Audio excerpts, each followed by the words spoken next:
Chapter 3: Abuse Cycles. Domestic violence robs women, children, and families of the dignity and life that God wants for each of us. The United Methodist Church on Domestic Violence. Kevin was a recently returned Latter-day Saint missionary engaged to be married to Lalonda, a first-time children's teacher in the LDS congregation they both attended. At church one Sunday, he became upset about something and immediately sought out Lalonda so he could talk with her about it. She was escorting her young class into the classroom when he found her, and she told him they would talk after church when she finished teaching primary. Kevin grabbed Lalonda's arm, squeezed tightly, and attempted to drag her away from the classroom. He must have recognized the horror on the children's faces and on Lalonda's as he did this, so he pulled away and went home. Lalonda was hurt, frightened, and saddened. She had spent her childhood in an abusive home and did not want to spend her married life in an abusive marriage. The next day, the two of them sat down to talk about what had happened. Kevin, an aspiring musician, told Lalonda that he thought of her like the musical instruments he prized. He would never do anything to damage them and would always protect them. Kevin shed tears of remorse and begged Lalonda not to break off their engagement. He took her out to dinner at her favorite restaurant and then on a shopping trip at the local mall. This was just the beginning of an abusive 3-year relationship in which a cycle of violence and attempted redemption repeated itself over and over again. Each time the cycle repeated, the violence intensified, and situation became increasingly dangerous for Lalonda. Abuse is not a one-time incident, especially if the abuser does not seek professional help through various batterers' intervention programs. Likewise, victims are often unable to recognize abuse patterns and break cycles of codependency if they don't find professional help.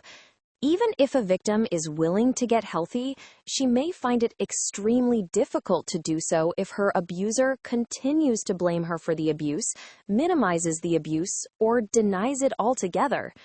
In most abuse cases, especially in narcissistic abuse, the victim is the abuser's drug of choice. Just like an addict who cannot get sober when his drug of choice is in front of him, the abuser often has a hard time overcoming abusive behaviors when his victim is still actively involved in his life.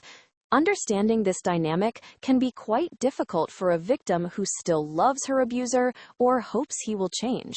Leaving him seems counterintuitive. Shouldn't she stick around and support him in this endeavor? But part of the painful decision to leave is recognizing that doing so is actually an act of love.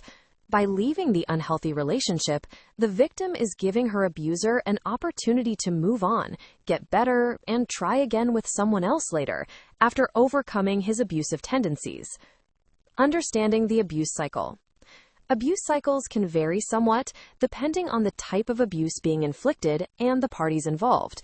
But no matter the type of abuse, physical, emotional, sexual, or anything in between, the general pattern is the same. 1. Tension. The victim experiences the ominous feeling that their partner-parent is angry. The partner-parent may want to argue about everything. They blame and complain. The tension rises. 2. Abuse, violence. The offender lashes out. This abuse can take any form: physical, mental, sexual, and so on. 3. Reconciliation. The abuser tries to win the victim back and often finds ways to justify the abuse or denies it ever happened. The abuser may minimize the abuse and try to convince the victim that it wasn't as bad as she thought it was. 4. Calm. The situation returns to normal. Calm ensues, and the abuser may be kind and affectionate to the victim. Some women have admitted that when tensions start to rise, they actually put themselves in harm's way just to get the abuse over with so they can more quickly return to the calm, loving phase of the cycle. Sadly, the psychological warfare often increases during those periods of calm. When things are calm, a victim may start to wonder if her partner really is abusive or if he just has bad days. The victim may wonder if the abuse is her fault or if she deserves it. She may feel guilty for trying to seek safety. When the abuser is kind, planning to leave him may suddenly feel unnecessary. Once this pattern has been established, the tension in phase 1 and the violence in phase 2 typically increase in severity every time the cycle repeats. What started as an overly aggressive grasp on the arm might become a slap across the face the next time around. The time after that, it might become a punch to the gut and a few broken ribs. Eventually, some women will stay in this cycle until the violence has become so intense that their lives are in danger each time the abuser has a bad day. Generational abuse cycles. Much of the time, the abuse cycle in a relationship that involves children is carried over to the next generation, and a new victim carries the burden of stopping the pattern. In some families, the abuse cycle may continue for multiple generations until someone has the courage and receives the help necessary to stop it. In a counseling session several years ago, a woman shared with me the details of a blessing she had received from her ecclesiastical leader, in which she was told that she had been sent to her specific family for the purpose of breaking generational cycles of abuse. This woman had grown up in an abusive household. Both of her parents had been abused as children.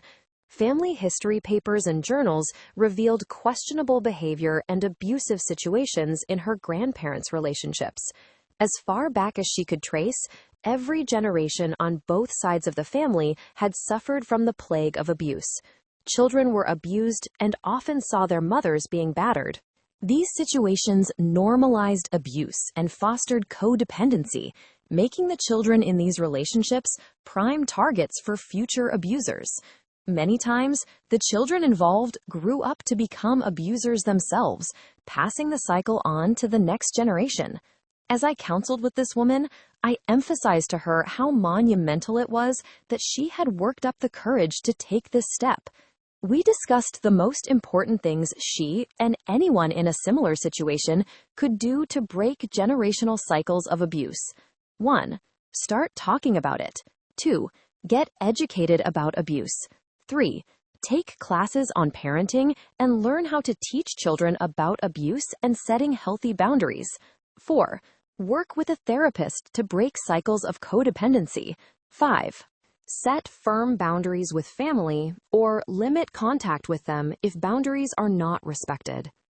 When matters of religion and spirituality are involved in the abuse cycle, a 7th task, which is discussed in the next chapter, should be added to this list.